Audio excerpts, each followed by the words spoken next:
Lijepi pozdrav svima ekipa i dobrodošli u još jedan Ofenziva podcast, po prvi puta internacionalni podcast s obzirom da imamo gosta, pa ja bih rekao legendu Premier lige, legendu Southamptona, jedan od najboljih igrača u povijesti engleskog nogometa i jedan od najboljih izvođača 11-teraca u povijesti općenito. Velika mi je čast što ga mogu ugostiti. Radi se naravno o Mattu Tissieru. Matt, thank you for joining our podcast, and thank you for being the first international footballer we've had. A lot of different footballers, coaches, and athletes from Croatia were our guests, but for the first time we have an international guest.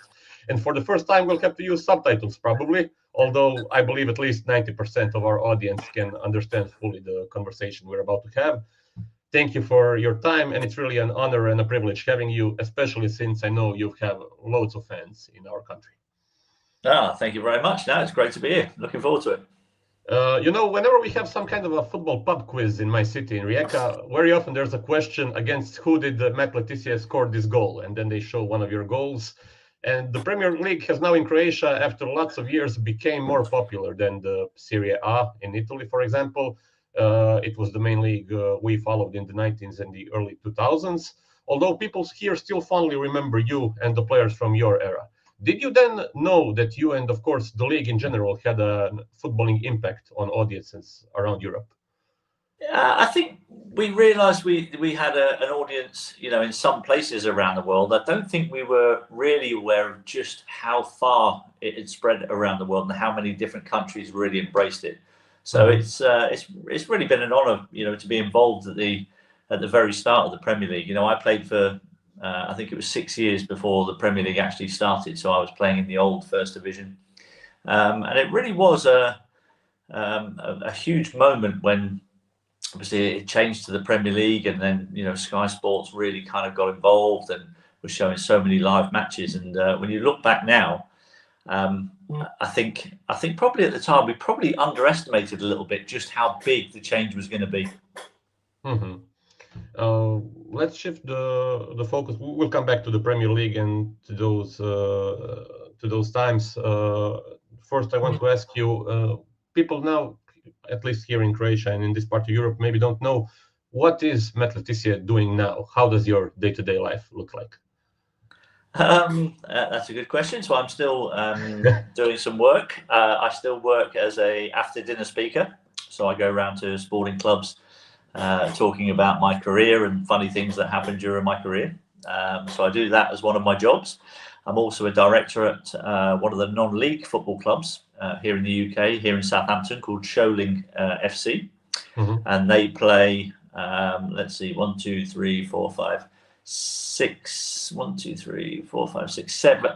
divisions below the Premier League. Okay. So I've been helping them out this season.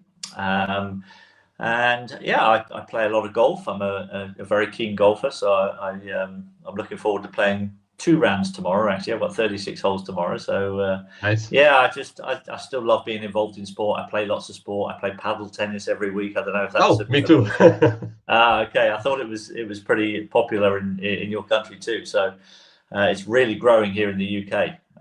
So yeah, I've been a big fan of that for the last few years as well. And how did you find the transition from playing to punditry and to the life you're leading now? I found it pretty easy, actually. I was quite lucky. The punditry thing wasn't really something that I had any great ambition to do. Okay. But just after I retired, actually Sky Sports came to me and asked me if I'd go on the show, and so I thought, yeah, I'll give it a go. I quite liked it, and it kind of just evolved into an every Saturday afternoon and Tuesday evening or Wednesday evening type of job. And I had 15 years under contract with Sky Sports. There was another 3 years, I think, where I wasn't under contract. So I actually worked for Sky Sports for longer than I actually played football for. Yeah, and since you were a long-time staple on Soccer Saturday, how did it feel when your time there ended? Oh, it was incredibly sad. It was a job that I loved doing. I never actually woke up on a Saturday morning and felt like I was having to go to work. You know, it was quite a nice feeling to. And I've kind of been lucky in my life, really, not just because of that, but every day I woke up as a footballer. You know, maybe apart from a couple of weeks in pre-season training where it was pretty tough.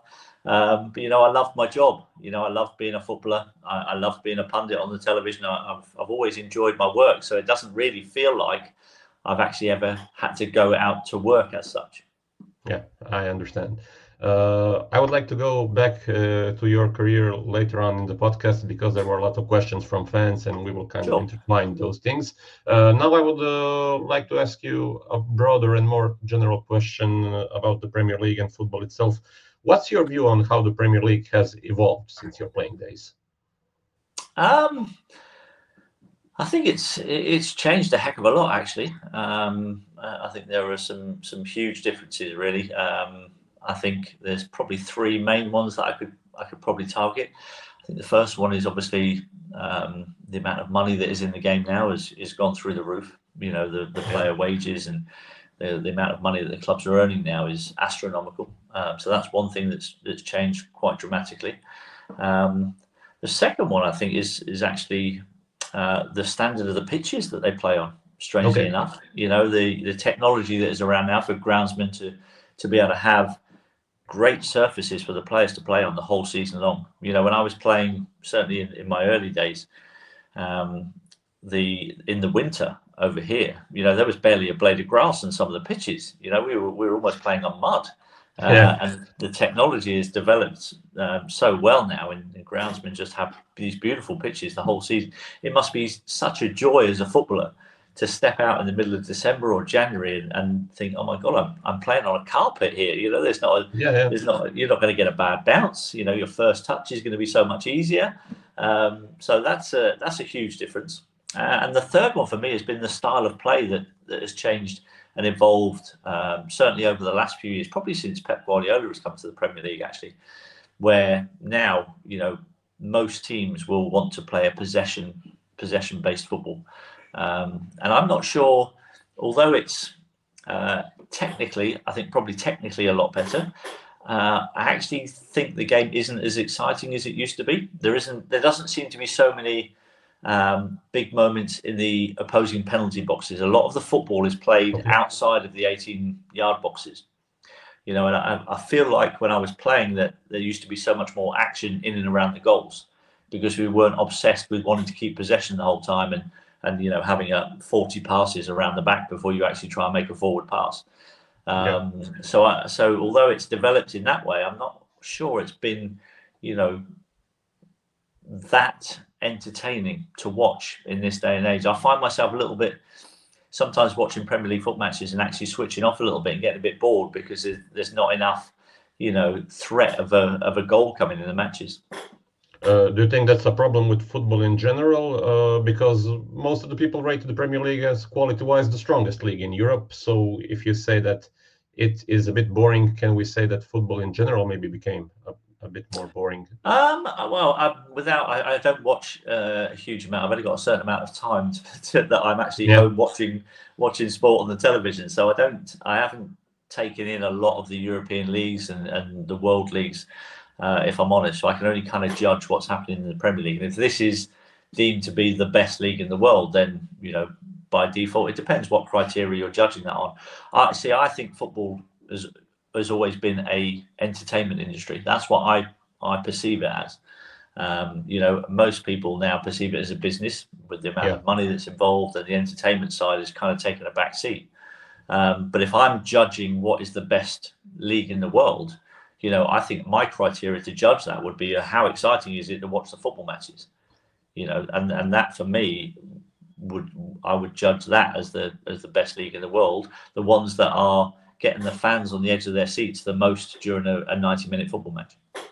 Yeah, I think the Premier League also has like the best looking product. Maybe it's not quality-wise the best, as you say, but there are stuff around it like fantasy football, like some other things that are, you know, now rooted deep into the culture of even some other countries rather than England. So probably because of that, it's now like a staple in many countries. Like we look at the Premier League as the best there is. But I am watching some European leagues also, like, I don't know, beside Barcelona and Real Madrid, like football in Spain is not really entertaining. I don't know, maybe it is like a general problem. You think that it has most of the part is based in the money involved? Yeah, I think the money involved has to a certain degree spoiled it a little bit, because it's almost taken out a little bit of the surprise of football. You know, because you can look at most of the major leagues and you can say, okay, this league is going to be won by one of these 2 teams or one of these 3 teams. You know, there's not many leagues where you start the season and say, wow, look at that league. There's 10 teams that can win this season. You know, we don't have that. And I think that to a certain degree takes a little bit of the excitement away. Okay. Let's start with some specific questions about some of the teams. I think it's only natural to start with Southampton. Came back to the Premier League in 2012, relegated in 2023, promoted last year, and now relegated again. What went wrong? What went wrong? Quite a lot for us to be only on 12 points at this stage of the season. Yeah. So, yeah, quite a lot went wrong. I think the major point for me probably was there was 2 things actually. It was the makeup of the squad. So I think, you know, we didn't have enough players in the squad who were good enough to really excel in the Premier League, and I think that was the number 1 problem. I think the number 2 problem was at the start of the season, the manager had a way that he wanted to play football. We spoke about that before, you know, the Pep Guardiola way and the possession-based football and taking huge risks in your own final third, which is, you know, something that was alien to us in our day. You know, that was a cardinal sin in our day. You know, so, but we tried to play that way, but we kept giving away goals really easily and people were pressing us high and pinching the ball off of us in our own 18-yard box, and we were just giving away goals constantly.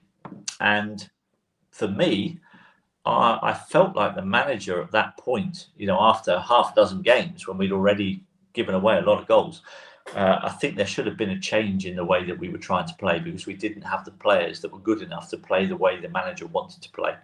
And I think that's what ultimately is what cost him his job.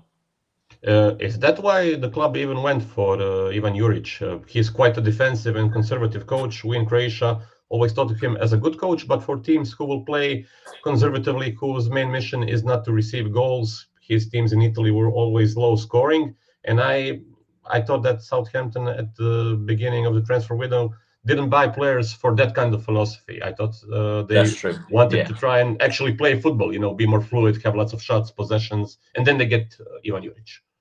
Yeah, that was a real conflict in terms of the way that the 2 contrasting styles of the 2 managers. It really was, and for that manager to come in with a squad that had been taught to play in one way was always going to be difficult for him to turn things round. And so we didn't really see an upturn in points gained, unfortunately. You know, you could argue maybe at times we were probably a little bit more direct and we were spending maybe a little bit more time in the opposition's final third. But unfortunately, we weren't much of a threat in terms of goal scoring. One of the things that surprised me the most was even in 2023 when the club sacked Ralph Hasenhüttl. I don't know if that was, you know, valid to sack him then, or because he did a good job all those years before. Yeah, no, I liked Ralph. I thought he did a good job. You know, we'd had a tough start to that season. Yes, we did end up getting relegated at the end of it, and we were relegated quite comfortably at the end of that season. And I do think I'm not saying that we would definitely have stayed up, but I think with Ralph in charge, I think we would definitely have got a lot closer to staying up. You know, that season, and yeah, I felt like there was a big kind of about a 50-50 split, I think, in amongst the Southampton fans who were kind of pro Ralph and anti Ralph, and they just, I don't know, I think sometimes we get a little bit impatient as football fans, and you know, we're always wanting the best for our football club, and if results don't go the right way, we get a little bit impatient and go, okay, what can we do to change this? And obviously the easiest thing to do is change the manager. You know, it's easier to do that than change the entire playing team. you know. And I think sometimes the players actually get away with a lot of stuff because the criticism is always aimed at the manager and not at the players, you know. And sometimes the players have to hold their hands up and say, you know, we haven't been good enough and we've let the manager down here. Yeah, I understand. Let's talk about some other clubs. We'll talk about the most popular one in the league, and let's start with a club that has lots of fans in Croatia, also Manchester United. What do you think is fundamentally wrong? Is it the players, the boardroom? Is it something deeper? Do you think the coaches have been given a fair shot after Sir Alex Ferguson, or has the club become unmanageable for any coach currently? There's a lot of questions in there. I think it was always going to be very difficult to try and follow what Sir Alex Ferguson did at that football club. I think there was only ever going to go in one direction after Alex left. It was going to be so hard to try to match any of his achievements. And, you know, even, you know, if somebody had come in and did half as much as what Sir Alex Ferguson had done, because of what Alex Ferguson had done, they would have still have been deemed a failure because they weren't matching his standards, you know. And that was an unrealistic ambition really from Manchester United. So I think some of the coaches have been maybe not given as much time as they would have liked, but it seems to me that the whole culture of the football club has changed, and there hasn't been that direction from the top with the respect that Sir Alex commanded being in charge for all those years. And I think, you know, perhaps the players have to take a lot of responsibility for that, because they're really, you know, a massive part of how the culture of the football club is by the way that they go out and perform on the football pitch. And they've been, by Manchester United standards, they've been letting that football club down. Yeah, some pundits in Croatia argue that they need a complete reset from the board to the cleaning lady. So to change absolutely everything, I don't know if something like that would do the trick. I mean, given what's happened over the last, and certainly the last couple of years, I mean, blimey, when did you ever think in your life that Manchester United would be sitting down in 16th place and a real possibility that they could finish 4th from bottom in the Premier League? I mean, this is just incredible. You know, even seeing them, you know, outside of the European places is, you know, would come as a huge shock. But to see them where they are is just absolutely crazy. So, an entire reset of the football club, probably, if you're going to do it, now is the time to do it, because I think it's particularly justified at the moment given what's happened. But, you know, they could go out and win next week and be playing in the Champions League next season. Yeah, that'd be interesting. Liverpool have won the league under Arne Slot, who became the 5th coach after Mourinho, Ancelotti, Pellegrini and Conte to win it in his debut season. Do you think they won the league this season because the quality of the competition was a bit lower, or is this just a continuation of an era set by Jurgen Klopp? I certainly think he was inheriting a decent squad there. You know, a lot of good players at Liverpool. So so he had that base to start with, and I definitely think they've been helped by, you know, the teams below them not being anywhere near where they should be. I mean, Manchester City to be on, I think, 65 points this season at this stage is, you know, pretty crazy. If you'd have said that at the start of the season, you'd have raised a few eyebrows. And then again, Arsenal, you know, who have been challenging Man City for the last couple of years, just not quite been the force that they would have expected to be this season. So when you look at it, you know, I mean, Liverpool can finish with 89 points this season, which is, you know, a good total. Hasn't always won the Premier League, but the majority of the time 89 points would win the Premier League. So that's a good points return. But when you look at what's below, I mean, Arsenal are going to finish, you know, if they win their last 2 games, they finish in 2nd place on 74 points. Now that's not, you know, a massive total. Yes, it probably has won the Premier League on the odd occasion, but, you know, given the standards of the last few years, that's not a huge points total. So yes, he's done a cracking job with Liverpool, but I think, yes, he also has been helped a little bit by the other challengers not being quite at the races. Now, when you mentioned Arsenal, has Mikel Arteta proven he's the right man for Arsenal long term, or do they need silverware soon to justify the project. One more year without a trophy, and they spent quite a lot of money during his tenure. Yes, they have spent quite a lot of money. I think it's one FA Cup 5 years ago. Yeah. So, you know, I think there's many a club and many a manager who would have parted ways, you know, with a club that size having not won a trophy for 5 years. I think there would be a lot of pressure on that manager. So I would say he probably got one more season to win a trophy. And if he doesn't look like winning a trophy next season, I think there'll be some serious questions asked by the board at Arsenal, and 6 years would have been, you know, a long enough time for him to prove that he is a manager capable of going to win a major trophy. Yeah. Just a couple of more questions about some clubs, and then we will move on to the career questions.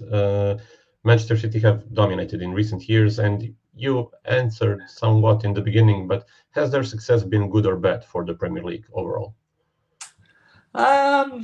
It's a good question. I don't like to see it when one team dominates a league so much. You know, I think it goes against the competitiveness of that league and the amount of interest that is in that league.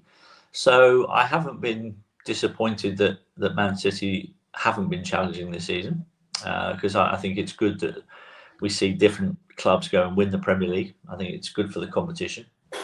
But you know, I think they have played some very entertaining football down the years at times. You know, it had some fantastic players. You know, some of my favourite players in the Premier League have been at Man City these last few years. Individuals like David Silva, Kevin De Bruyne, Sergio Aguero. You know, people like this, Vincent Kompany, fantastic footballers. So they've brought a lot to the Premier League, without question. But I do think sometimes, you know, it's good for the league if one team doesn't dominate it. And with Aston Villa, Newcastle, Brighton, and some other clubs even pushing higher each year, are we seeing a power shift outside the traditional Big Six? Well, I certainly think teams like Newcastle and Aston Villa are really trying to poke their oar into that top, you know, 5 or 6 that we normally see at the peak of the Premier League there. And I think it's fantastic for those kind of clubs. You know, they've got great support, you know, great history of those clubs. And I think it's awesome to see an English manager like Eddie Howe, especially, you know, because we don't have too many English managers in the Premier League. So it's great to see an Englishman, you know, really challenging at the top end of the Premier League title. We don't see that too often. So I'm pleased for Eddie. I'm sure he'll probably be the next England manager at some point in his future, which is great. I like the way he coaches. I like the way his team plays. I think they're pretty entertaining, and they're one of the better sides for me to watch in the Premier League. Now that you mentioned Eddie and the English national team, how do you rate England's current crop of players? Do you think young English talent is getting enough opportunities at the top clubs? I think, yeah, we probably, in terms of our actual squad, I think it's pretty good, and there's a lot of talent in there. I don't think there's the depth that there used to be in the Premier League. Obviously, when there were a lot more English-based players in the Premier League, you know, the manager had a bit more to pick from. I think his squad that he's got to pick from now is a lot smaller, but there is still, you know, a high-quality squad there. I think we've proven that over the last few years with, you know, getting to a World Cup semi-final, getting to 2 European Championship finals. So we've proven that there is talent and they are capable of winning a trophy. I think personally, I think the one thing that held us back from winning the trophy was actually the manager himself. Okay. Why do you think in general England have underperformed in major tournaments in the last 10-20 years despite strong squads? Yeah, I think one of the good things that Gareth Southgate has done is to engender a team spirit there that perhaps wasn't there before. Okay. You know, there was lots of talk of, you know, the England squad being a bit cliquey with the, you know, the Man United players sitting together, the Liverpool players sitting together, the Chelsea players on a different table, and not really a togetherness there in the England squad. And I think that was a huge problem, and one of the reasons why we were, you know, had good squads but didn't get anywhere near winning a trophy. So I think Gareth did do a good job in that respect. I just think he fell a little bit short tactically as a manager. Were there things like that when you were playing for the English national team? Like you had players from one club sitting on one side, from one club on another, or maybe not? Yeah, it did feel a little bit like that at times. Although, you know, I wasn't in huge amounts of squads. I was only had 8 caps, so so I didn't get to see it a great deal. But I certainly didn't feel, you know, embraced by the squad when I got into it. You know, I felt like a little bit of an outsider when I went up there. Okay, let's shift on to your career and the glory days.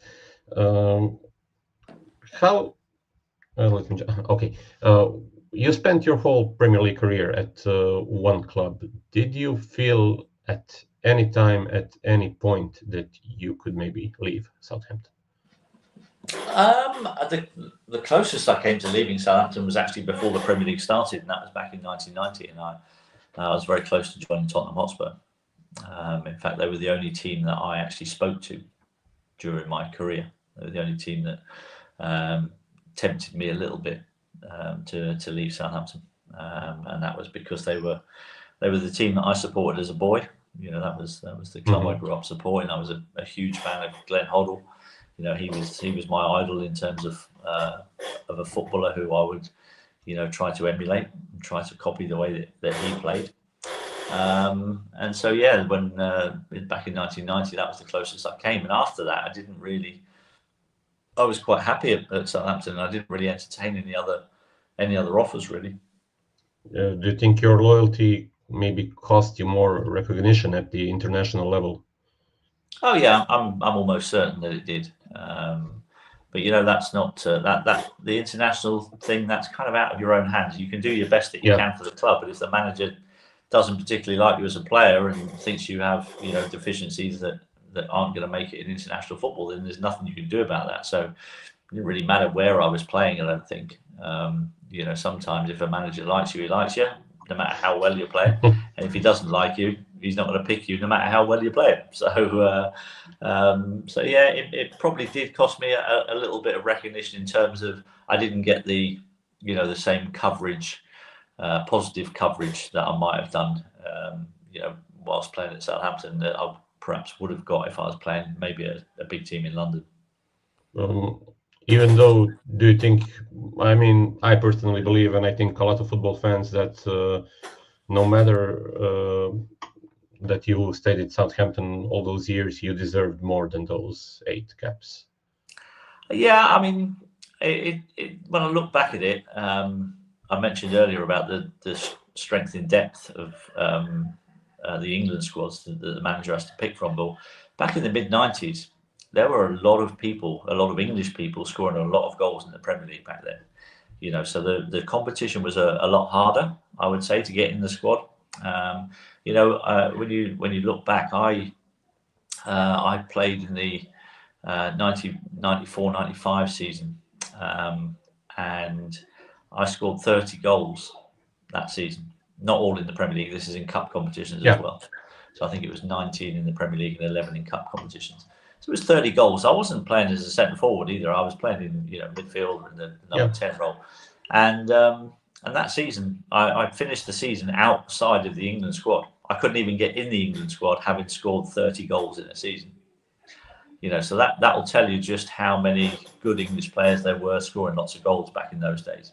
So yes, it was disappointing, but when I kind of look at the competition that was around, there was a lot of other good players who probably they all feel they didn't get as many caps as they should have done. You know, people like Ian Wright and Andy Cole and Robin Fowler, Les Ferdinand, you know, those kind of players who were banging in goals, you know, at a phenomenal rate that didn't really get the international recognition. Yeah. And you were a creative, technical player in an era of a more physical football. Did that ever make you feel like a misfit? Yeah, it did a little bit, especially with some of my managers. Some of my managers were definitely wanting me to play a slightly different way than I did. But I was pretty stubborn, and I was, as I said, I always viewed it as an entertainment industry. So I wanted, first and foremost, to entertain the fans. So that's why I would, play a little bit different to everybody else. I try things that were a little bit different. They didn't always come off, and sometimes you end up looking silly. But you know what? If you don't try outrageous things, you don't score outrageous goals. And when it does come off, it's pretty spectacular. So I wouldn't change the way that I played. I loved my time as a footballer. What you saw is me on a football pitch was me being my authentic self. That's how I wanted to play football. And for me, it was very important to send people home with a smile on their face, talking about something that you've done on a football pitch that none of the other players could do. And how much of that was natural talent and how much was down to practice? Well, obviously there was some talent there to start with. I was born into a very sporting family. I've got 3 big brothers who were all very good at football. My dad was good at football, so it was all set up for me, really. And but I worked incredibly hard at it, especially as a kid, but I didn't just play football. And I think this is one of the things that also helped me develop as a footballer. But I played, lots of other sports, and I was pretty good at quite a lot of sports. So, I would play cricket, I would play tennis, table tennis, I played badminton. I was the hockey goalkeeper.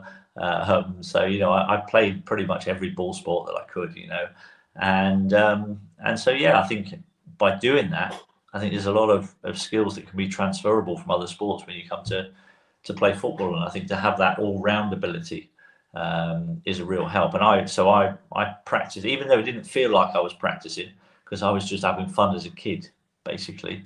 But when I look back, I do remember all the hours that I would spend with the football, with my mates, sometimes on my own, just practicing and just mastering the art of controlling the ball, dribbling with the ball. And I loved it, and it never felt like work. You were also known for your penalty record, missed one in your whole career. What was the secret to being so consistent from the spot? So I think my consistency came from a couple of things, really. One was being able to side foot the ball really powerfully. So I could side foot a ball almost as powerfully as I could strike it with my laces. So it meant that I could take all my penalties and just side foot it into either corner, and the ball would have quite a lot of pace on it, a lot of the time. And what that meant was that even though sometimes, the goalkeeper would go the right way, and even on quite a few occasions he would get his hand to the ball, but because the ball was travelling so fast, he couldn't keep it out of his net. So so that was the first bit. And the second bit, I think, which is equally as important, is that I wanted to be there. I wanted to be the penalty taker. I put my hand up and I went, I want to take the penalties. So when a penalty is given, you've got to be looking forward to taking that penalty. And for me, the way I saw it is that the penalty was the easiest chance that I was going to get to score a goal in the whole game. A free shot from 12 yards against a goalkeeper who can't move off his line. Although back in those days, they probably did move off their line. But that's how you got to look at it. You got to approach it in a positive frame of mind. And I was always pretty confident. And how do you view penalty takers now? Today they do, jumps, skips, they feint movements. Do you think that's even fair for the goalkeeper? No, I don't think it's particularly fair. I think that obviously the rules have been changed to try to stop them from actually stopping before taking the penalty. I do find, the whole stuttering bit and the waiting for the goalkeeper to move, it looks great when it works. I'll say that. It looks really cool when it works, because you just think, oh, well, look at him, he's so casual, he just waits for the goalkeeper to move. Now, the problem comes when the goalkeeper, and this is what has started happening now, because this always happens in football, somebody will start doing something different and it'll be successful. And then somebody will study that and they'll come up with a plan to counter it. And then you've got to change again. And we're starting to see goalkeepers now, when the player comes up stuttering to the penalty, they don't really move. And they stand there and they wait for the penalty taker to make the first move. And because he's not traveling with any great pace, it's difficult to get a lot of pace on the ball if you yourself haven't got much momentum standing at the ball. So the goalkeepers now are starting to get a little bit wise to these penalties. And now when you see them miss them, You know, I saw Eberiche Eze, I think it was, miss one Yeah. In a game. I think it was in Newcastle. You know, and it just looked like the softest penalty, and the goalkeeper just saved it really easily, and it just looked stupid. You know, and that's probably the thing for me. I didn't want to look stupid. If I missed a penalty, and I did miss one, and but I didn't want to miss it looking like I was trying to be too cocky. And so, yeah, the one that I missed was against Mark Crossley and against Nottingham Forest. And I think the most annoying part for me was that he actually saved it and the ball came straight back to me. And I think I was in such shock that I'd missed a penalty that I actually put it over the crossbar from the rebound from about 6 or 7 yards out. So that was pretty embarrassing. You talked earlier about some managers maybe not liking particularly your style of football. Were there any memorable fallouts among the managers? Not really. I didn't really tend to fall out with my manager. I was always quite respectful of the manager. I don't think it was anything to be gained really from being confrontational with your manager. Obviously, sometimes I would disagree with them, and we would have that conversation. But I never really fell out with anybody. Probably maybe Glenn Hoddle was probably the only one once, which is quite ironic, given he was my hero as a kid. He was my manager at Southampton towards the back end of my career, and we didn't really get on as people, which was a real shame. And I just remember, you know, him in one training session just kept on, you know, picking me out for when I made mistakes and wasn't picking anybody else out for making mistakes. I was the only one he was picking on, and I kind of got a little bit fed up, and I ended up turning around and telling him to go away in a not very polite way. And that was the only time I really ever in my career really kind of was disrespectful to my manager. It was the only one point in 17 years I can remember. And which one of the managers would you say was a standout influence then? Oh, well, there was two that had massive influences on my career. My youth team manager, who was a guy called Dave Merrington, had a massive part to play in turning me into a professional footballer. You know, coming straight from school at the age of 16 and then making my debut, you know, maybe 15 months later. It was crazy. And I have Dave Merrington to thank for that. He actually went on to be my manager for one season in the first team after Alan Ball left. And Alan Ball was the other one who was, you know, hugely influential in my career. The 18 months that Alan was my manager were the best 18 months of my career, the best football that I played in my career. You know, over those 2 seasons, I scored 55 goals. You know, so that was a great time in my career, even though I still couldn't get the England squad. But yeah, Alan Ball will always have a fond place in my heart.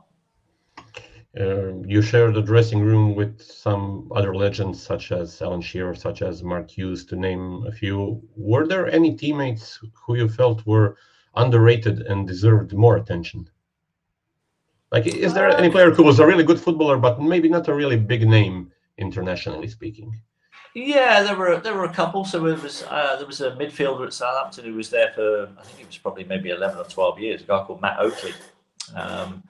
Played centre midfield for Southampton for a long time, and I thought was a really good footballer, but nobody really, he went under the radar a little bit. Nobody really spoke. He probably didn't score as many goals as his ability should have done. That's the only criticism I'd have of him, but he was a very good footballer. And we had a centre forward as well called Marian Pahars, who was a little Latvian guy who I thought was probably the most talented player that I played alongside at Southampton. He was amazing. He had a few injury problems, unfortunately, but he had a good, I think, maybe 6 or 7 years at Southampton. And yeah, incredible talent. And for who do you think was the best teammate you had? The best teammate? Well, in terms of ability? Yeah. So there was a couple of guys. So Marian Pahars would be up there in terms of ability. Okay. There was also another guy called Rodney Wallace. Okay. Yeah, I know. I know the name. One of 3 brothers that played for Southampton. He had a twin brother that played and an older brother, Danny Wallace, who went to Manchester United. But I think for me, out of the 3 of them, Rodney was the best one. And I also played alongside a guy called Ronnie Eklund in the mid-90s. We signed him on loan from Barcelona for a season. and that was a real fun season to play. And that was the 94-95 season when I scored all those goals. And we had a real good understanding of each other's game. And he's really clever footballer. And even to this day, we still keep in touch. He's now living in California. And it's lovely to be able to have those relationships. You still keep in touch with players from 30 years ago who briefly passed by in your life, but they're still there on the end of a phone when you want to chat to them. Is that something that you miss most now, the dressing room and the camaraderie of being part of a team? Yeah, do you know what? I've been retired from football so long now that there's nothing really that you kind of miss about it anymore. It's okay. It's all just a distant memory now, and you're just a compilation on YouTube now. But no, I actually we still have an NX Southampton players charity football team that we have, and we play 7 or 8 games a year. So we still get a few occasions every year where we get to sit together in the change room again and take the mickey out of each other, and go back to the old style world where you could take the mickey out of somebody and nobody would get offended. Then when you mentioned the YouTube videos, it seemed to me like you never really over celebrated goals. You always seemed just like a regular bloke scoring banging goals. Do you think that's why most fans respected you a lot? For example, you got an applause on Anfield from Liverpool fans after that goal in '93. Like, it seemed to me like most of the fans were always really respectful towards you. Yeah, do you know what I think? I think what it was, obviously some of the goals that I scored were a little bit different, and I think people appreciated those. So to get a massive round of applause from the Kop when you scored in front of them, and at Blackburn Rovers when I scored from 35 yards up there, with the home fans just all clap the goal as well. That's a pretty special feeling if you can do that in an away ground and get a round of applause, that you've done something pretty special. So yeah, but I was never one for massive celebrations, if I'm honest. There were times. I think there were a couple of times when I scored last-minute goals, that got us a point or got us a win. Then I did kind of go a little bit crazy at those points. But if you ever see me scoring the last goal at the Dell, which was a winner against Arsenal, my last ever goal for Southampton, I certainly celebrated that one. That's for sure. And what would you say then your proudest moment in the Southampton shirt was? In a Southampton shirt, I think my proudest moment, I think there were a couple of things really. I'm still to this day the only player that's won the Southampton Player of the Season award 3 times. So when I got that award in 1995, that was pretty special. I think scoring the last goal at the Dell was an amazing feeling. But I think the most satisfaction I got in a Southampton shirt was on the last day of the 1993-94 season. And we had been, basically in the relegation spots most of the season. And people, expected us to get relegated. We had a late resurgence, and we went to West Ham on the final day of the season, needing to get something out of the game to make sure we stayed up. And we ended up drawing that game 3-3. And I scored a free kick, I scored a penalty, and I set up Southampton's other goal for Neil Maddison. Neil Maddison, yeah. Yeah, so that day, and getting out the trouble that we were in that year, that was when Alan Ball took over in the January of that season. And I think that feeling when the final whistle went and we knew that we weren't getting relegated, that was immense pride. I'd scored 25 Premier League goals that season, and there weren't many people that had scored more than me that year. And I was playing in midfield. So, that was a huge achievement, and one that I can still remember, kind of getting on the coach to go back after the game and sitting on the back of the coach with this huge sense of relief, but a huge sense of pride in, having got ourselves out of the situation that we were in. And I had a big part to play in that. When you became the first midfielder to score 100 goals in the Premier League, was that a thing at the time? Like, were there people talking about that, or was that like a stat that was more later on introduced? Yeah, I think the whole statistics in football only kind of started coming in after I retired, really, when people started taking notice of, Opta started getting involved with the assists and everything. Nobody ever counted assists back in my day. There was none of those statistics available, really. All anyone ever cared about was how many goals you scored. That was the only statistic that was ever kept. You know, how many games you won, how many games you lost, how many games you drew, and how many goals have you scored. Those are the important stats. Everything else is just fluff around the game, to be honest. You know, so yeah, there wasn't ever a big deal made of me being the guy that scored 100 Premier League goals. In fact, I think I remember scoring a penalty against Sunderland and thinking that was my 100th Premier League goal. But it turned out in Premier League records that a goal that I'd scored against Crystal Palace some years earlier, which I thought was my goal, which Southampton Football Club had credited to me in their history books. But the Premier League had actually taken it off me and put it down as an own goal for the goalkeeper. So they reported me as scoring my 100th Premier League goal, but apparently it wasn't. So my last ever goal for Southampton, which was the last goal at the Dell, our old stadium, that turned out to be my 100th Premier League goal and the last goal of my career, which was pretty appropriate. Do you remember any Croatian players in the league when you were playing, and how would you rate them? In your days, those were Slaven Bilic, Davor Šuker, Igor Štimac. Like, were there any? Did they stand out? Were any of them, like, you know, a thing in England? Yeah, I think the one I played against the most would have been Slaven. And obviously he was a very, very good defender, you know, very good player. So yeah, I've fond memories of trying to get the better of him, because that's what you do as a footballer. You know, you want to get the better of the best players that you're playing against. And yeah, he was certainly a very, very good footballer. I didn't play against the others too often. Yeah, but he's the one Croatian for me that stands out. And who would you say was then the toughest defender you ever played against? So I had a real baptism of fire in the Southampton first team. My second ever game for Southampton was against Nottingham Forest, and I was a right winger at the time. And I came up against a left back called Stuart Pearce, who you'll probably know, who was a pretty fearsome defender. And me as a little skinny little 17-year-old against this man mountain with, you know, massive thighs, who was just very aggressive in the tackle. And so he was one that frightened me quite early on in my career. And then as I kind of moved inside, there was a guy called Des Walker who played centre-back for Nottingham Forest and Sheffield Wednesday and for England. And I always felt like Des was quite tricky to play against, really quick, read the game very well, and I didn't get the better of him very often. Okay. Now I can read some of the questions we got from fans on our social media. Sure. Okay, I will read their names and then ask the question.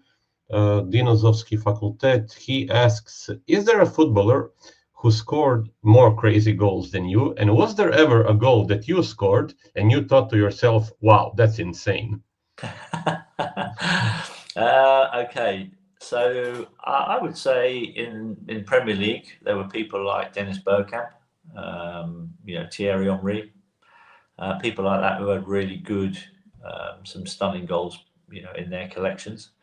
So they would be names that would immediately spring to mind. What, you know, further afield, obviously Messi and Ronaldo have got a pretty good catalogue between them. Yeah. So yeah, but you know, I would quite happily put my 20 best goals. I would quite happily put them up against any other player in the world and have them judged, and I think I'd be, you know, somewhere up there. Okay. Question from Marino Krstanovic. He asks, what was the real football level of Ali Dia, the Senegalese striker that convinced Souness to buy him in 1996? You can speak freely. I don't think he will watch this podcast. Okay. So I would say probably, you know, as the standard of footballer that I can recall him being, was probably lower than the 4th division of English football. You know, yeah, I didn't have a hugely high opinion of him. I was very surprised when he was actually named as a substitute in the game against Leeds, where he actually made an appearance at Southampton. Yeah, I'm not quite sure what Graham Souness was thinking, quite frankly. Okay. Question from Luca. He asks, who was the key figure to modernize football in the Premier League? Arsene Wenger. Okay. I think for me, with that question, there was a moment that you can probably look back to and go, he started to change things in terms of the professionalism that was around in the Premier League. Because before then, it was all a little bit, yes, we loved our jobs and we trained and we did it all, but there was a big drinking culture amongst footballers. There was certainly a lot of footballers who enjoyed partying as well as playing the professional football, and we probably didn't take it as seriously as perhaps the boys take it today. I'm not sure that's necessarily a bad thing. I think it's good to have a bit of balance in your life, between your football and enjoying your life outside of football. I think there's got to be some balance there, and I think we had that balance pretty well. A question from Aiden Heaven. He asks, okay, we answered this question. What do you think about the stops in motion when players take a penalty? The second question is it true you tried to buy Southampton in 2009 as a part of the Pinnacle Group, but that the group failed to pass certain league regulations? Yeah, so I wasn't actively involved in trying to buy the club. So the Pinnacle Consortium had shown an interest in buying the club. They approached me and asked me if I would, head up the consortium, just be the figurehead, and try to help them get the deal over the line. So that was kind of my only involvement, really. And I didn't really get to know all the people behind it. And so I think it fell down because they didn't have the funds in the end. They were assuring me that they had enough money to buy the football club, but when push came to shove, I don't think they had the money that they said they had. Which is when you look back, is probably a good thing, because the Lieber family took over and the club went from strength to strength, on the back of that. Okay. Carla Horvat asks, so we also answered this one in the beginning. Do you even like football today? What would you change? We spoke about that mainly at the start of the podcast, so I don't think we can move on to the next question. Dusan Terzin asks, hello Matt, you're my favorite English footballer of all time alongside Gaza. Should Southampton retire your jersey number? And what do you think about retiring numbers? That's a good question. It wasn't ever really a thing in the UK, to be honest. Okay. It's more of an American thing. I felt so. I never really felt disrespected that the club haven't retired my shirt. That's not something that I was ever, keen to do. If they'd have come to me, I'd have probably said no, don't. I'd like other people to go and, create a legacy at the football club, because when I look back at the players before me at Southampton Football Club, Kevin Keegan, I think, had worn the number 7 shirt at Southampton. Mick Shannon, who was the club's greatest goal scorer of all time, who, strangely enough, I just had lunch with him a couple of days ago. He wore the number 7 shirt, I think, at times, or 7 or 8. But there were Terry Payne, who was the club's leading appearance maker, over 800 appearances for the club. I think Terry was number 7. So yeah, it's not something that I would advocate, really. I don't really mind if people wore the shirt that I wore, and after me, Ricky Lambert has come after me and worn that number 7 shirt and wore it with great distinction, and I love Ricky. I think he did a brilliant job for the club. Yeah. Question from Conan Split. He asks, hi Matt, everyone knows you have the best highlight reel of goals in history, but do you have a favorite highlight reel from some other player? Yeah, I think I mentioned before, I think Dennis Bergkamp, I think for me is probably, one of my, if I look at the contemporaries that I played against, kind of played in a similar role to me. I think some of Dennis's goals were amazing. And funny enough, I happened to be on the pitch because Dennis didn't have a great start at Arsenal. I think he'd gone like 10 or 11 games when he first joined Arsenal and hadn't scored a goal. And ironically enough, Dennis's first goals for Arsenal came against Southampton, and I was still on the pitch witnessing them. And one of them was a pretty special strike from outside the box, which flew in off the post. So yeah, I think for me, Dennis, I would put Dennis up there as having a pretty spectacular goals reel. Okay, question from Bruno Maric. He asks, Tissier or Yapstam, who was the harder defender to play against? I didn't really play against Tissier. I don't recall. He was towards the back end of my career, and I was injured quite a lot the last couple of years. I didn't play many games. Okay. So I don't remember playing too much against Marcel, but Yapstam I remember playing against. I scored a couple of goals at Old Trafford when he was in the team. And funny enough, in that game, the Marian Pahars, who I spoke about earlier, scored a fantastic goal in that game where he actually popped the ball through the legs of Yapstam on the edge of the box and hit a little left foot shot into the bottom corner. Pretty amazing goal. So yeah, it was. I think those both were towards the back end of my career, so they never saw the best of me. Okay. Ivan Oresic, his question is, how good was in his time James Beattie? Ah, yes, very good. Yeah, I think James is still, to this day, the only other Southampton player that scored more than 20 Premier League goals in a season. And he had a great spell at Southampton. I think he was here for maybe 6.5 years, I think it was, and scored, quite a lot of goals. But it wasn't just his goals; his work rate was phenomenal. He would want to fight any centre back that he was playing against, and he was only a young lad when he first came to Southampton, but so enthusiastic and so hard working, and was always going to want to, make a real go of his career. So I had a lot of time for James. We were good friends. We're still good friends to this day, and he still lives, maybe, I don't know, 15 minutes, 20 minutes from where I live here. So we're still in regular contact. Okay. Canal asks, which of your teammates was the most regular in pubs? Well, there was quite a few. In the early days, a lot of the senior professionals, they did like a drink, and they would drink fairly regularly. Jimmy Case, for the older people who might remember Jimmy, played in the great Liverpool team of the 70s. Scored in the FA Cup final for them. He liked to drink. Glenn Cockrell, who was at Southampton was 10 years, but loved to drink, but real good players who you would never think, they would never interfere with their performance because they were producing the goods on the pitch.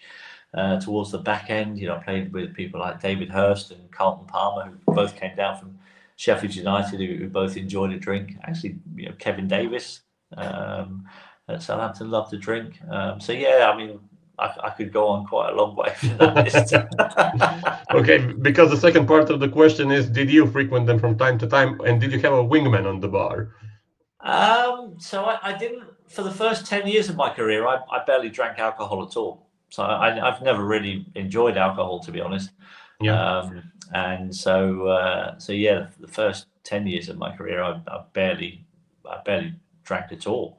Maybe once or twice a year, maybe at Christmas. And then, probably the last 4 or 5 years of my career, I started going out and partying a little bit more. I got divorced, so I was single, and so yeah, I started to drink a little bit more towards the back end of my career. And my closest drinking partner back in those days was a guy called Klaus Lundekvam, who was a Norwegian centre back who again, one of those that I could have mentioned very easily in the earlier list. Okay. The last question about this topic was ever Paul Merson out with you? Because he had like a reputation as going out and maybe as a party boy. I don't know. Yeah, he did, but I never really went out in London, which was Paul's domain, really. So he was in a different part of the country to me the whole time, and so yeah, I never really partied with Merce. Obviously we worked together at Sky for many years, and we had a few Christmas parties at Sky that we frequented together, but yeah, not during our playing days. Okay, a couple of more questions. I don't know, Matt, if you still have the time. Yeah, that's fine. Go for it. Okay. Nevio Berkanac, his question is, do you remember Nico Kranjčar in Portsmouth? And do you think he could have been a bigger name in the Premier League and maybe play in a bigger club than Portsmouth?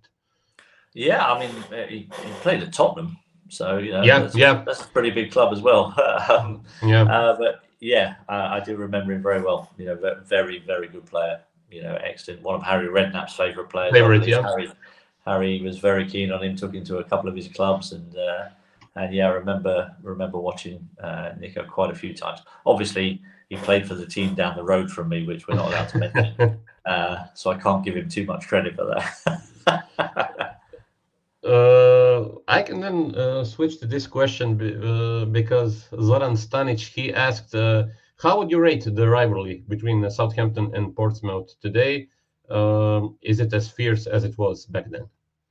Well, it's interesting because we're obviously going to be playing them again next season. Now we're in the same division, and that's the first time we've had a league game against them for probably 13 years, I think it is. 2012, I think it was the last year, yeah. Yeah, that's right, yeah. So we've had one FA Cup game in the meantime where we smashed them 4, but it's going to be interesting. The rivalry is still there for sure. I mean, I actually went down to Portsmouth last Monday, down to Fratton Park, and yeah, I saw.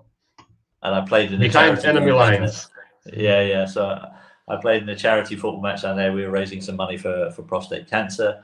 And Alan Knight, the legendary Portsmouth goalkeeper, had put on this game, and he'd asked me if I'd come down and play the pantomime villain. So yeah, I went down and played about half an hour in the game. But it was all good natured actually. There was no violence. There was a few boos when I got the ball on the pitch, but all very good natured and yeah, no trouble at all.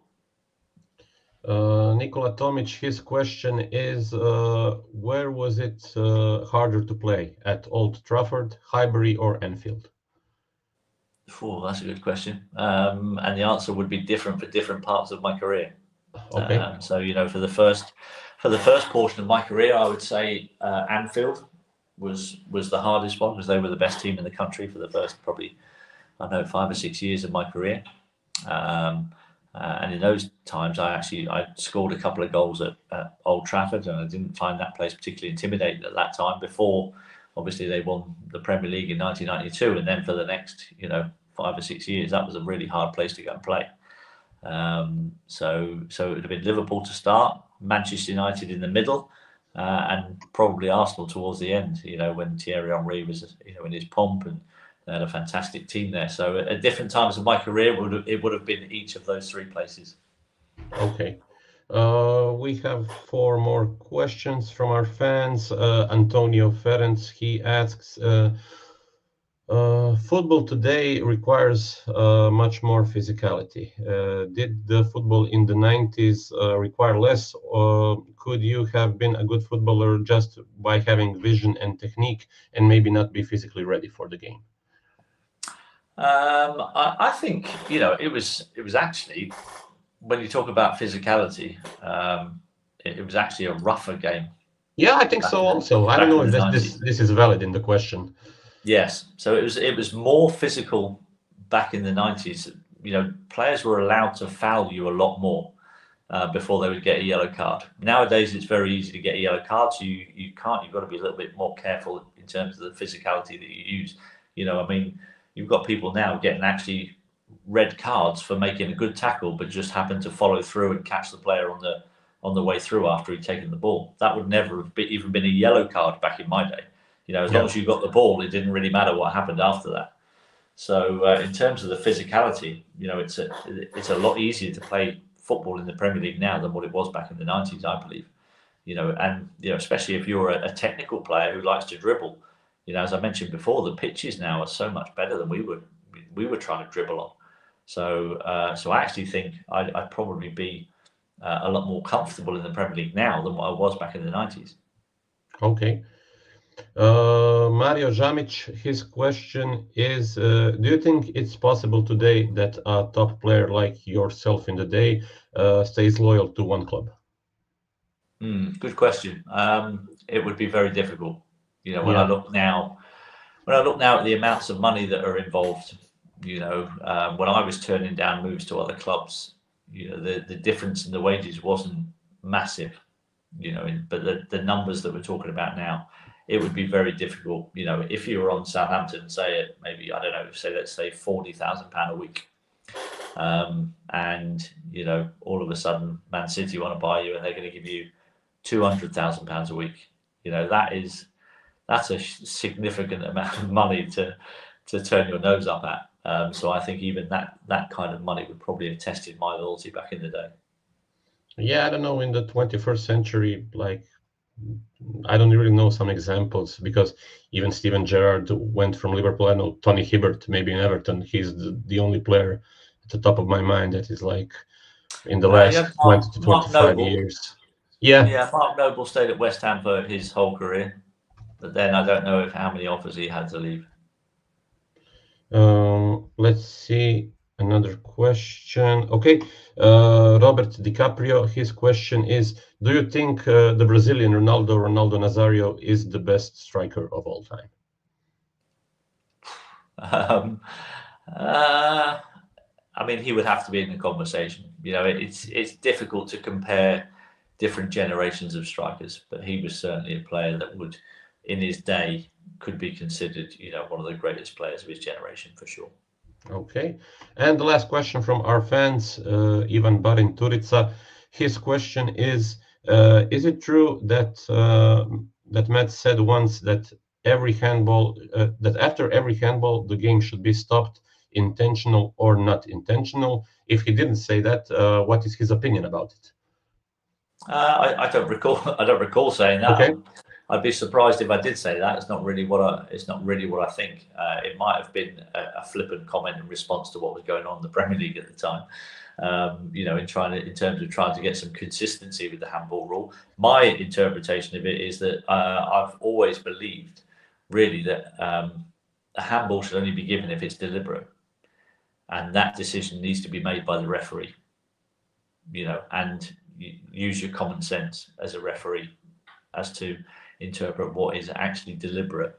And if the ball's getting smashed at a player from 2 yards away and it's impossible for him to get his hand out of the way, then that can't be a penalty. And that's what they've tried to change it, but they've added little bits to it, like are you making your silhouette bigger and all that kind of stuff? Is the hand in a natural position? And it's all kind of subjective stuff that kind of that shows that there's not enough consistency in that decision. And I think that's what's lacking, is the consistency in the decisions from the pool of referees. I think if you could get a consistency about the decisions one way or another, then people would accept it better. Okay. I went through all the questions. Now a few final questions from me.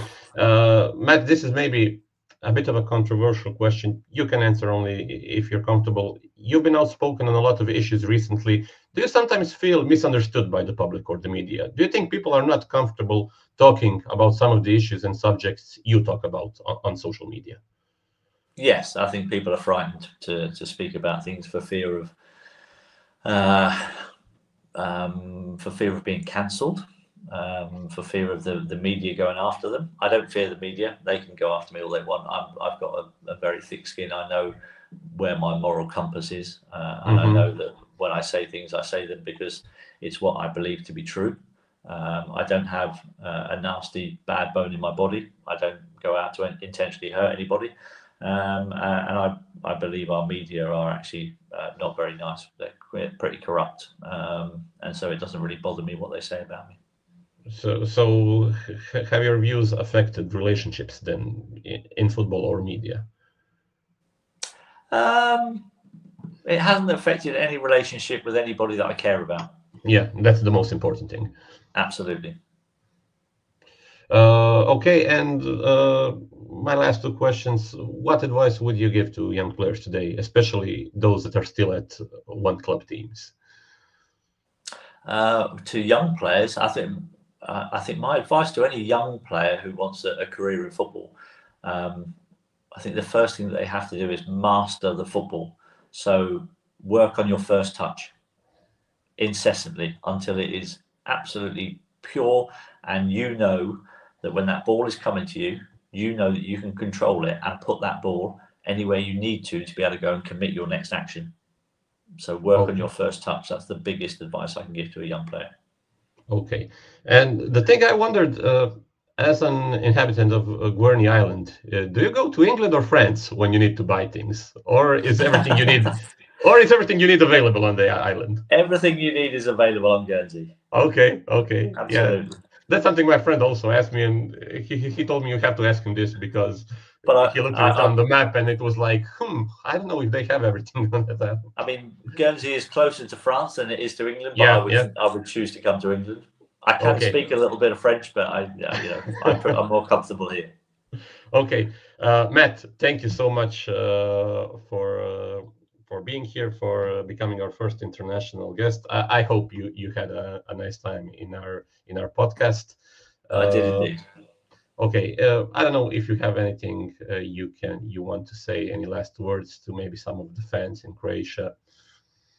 Yeah, I mean, if you're interested in what I've got to say, then you can find me on X at MattLatis7, or you could find me on Instagram, which I joined just a few weeks ago, and that is MatthewLetissier7. Okay, thank you so much. I'm going to do the outro now in Croatian. Ekipa, to bi bilo sve od ovog podcasta. Nadam se da ste uživjeli sa Mattom Tissierom i da ste čuli što zanimljivo iz njegove karijere, ali i njegova mišljenja o premiershipu i o svemu vezanom uz nogomet. Do nekog drugog podcasta. Lijep pozdrav. Everyone, goodbye.